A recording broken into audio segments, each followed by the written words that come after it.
उत्तर प्रदेश की योगी सरकार ने धर्मांतरण रोकने के लिए 4 साल पुराने कानून को और सख्त कर दिया है।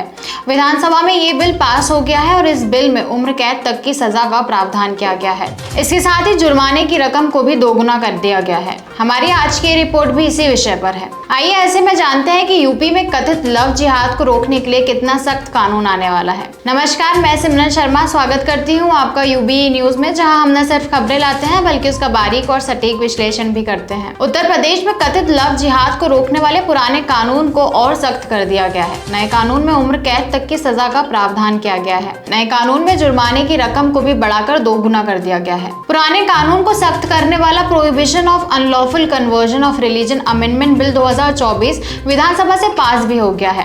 प्रस्तावित बिल के मुताबिक अगर कोई व्यक्ति डरा धमकाकर लालच देकर शादी कर या करने का वादा किसी महिला या नाबालिग या किसी भी व्यक्ति का धर्म परिवर्तन करता है या ऐसी कोशिश करता है तो इसे गंभीर अपराध माना जाएगा। तो आइए जानते हैं पुराना कानून था तो ये नया कानून क्यों।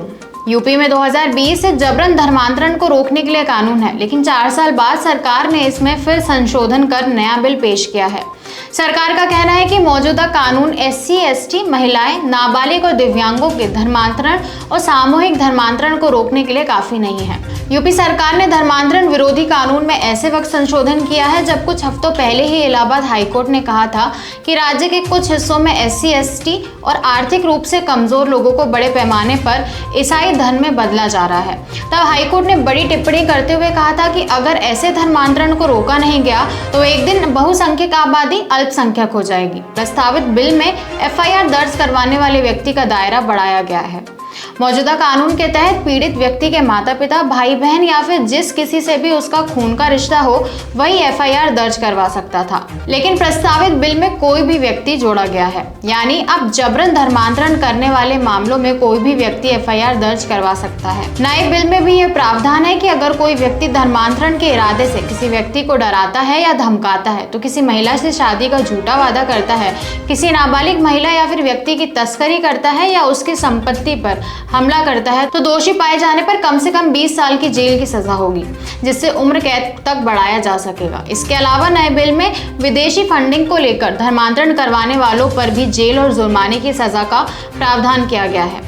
बिल में कहा गया है कि अगर कोई व्यक्ति गैर कानूनी धर्मांतरण के लिए किसी विदेशी या अवैध संस्था से फंडिंग लेता है तो दोषी पाए जाने पर 7 से 14 साल तक की जेल और 10 लाख रुपए तक का जुर्माना लगाया जा सकता है। तो आइए समझ लेते हैं कि सजा में कितना बदलाव हुआ है। सबसे पहले धर्मांतरण के मामले में पहले 1 से 5 साल की जेल होती थी, लेकिन जुर्माने की रकम 15,000 रुपए थी और अब 3 से 10 साल की जेल की सजा का प्रावधान है और इसी के साथ जुर्माना बढ़ाकर 50,000 रुपए किया गया है।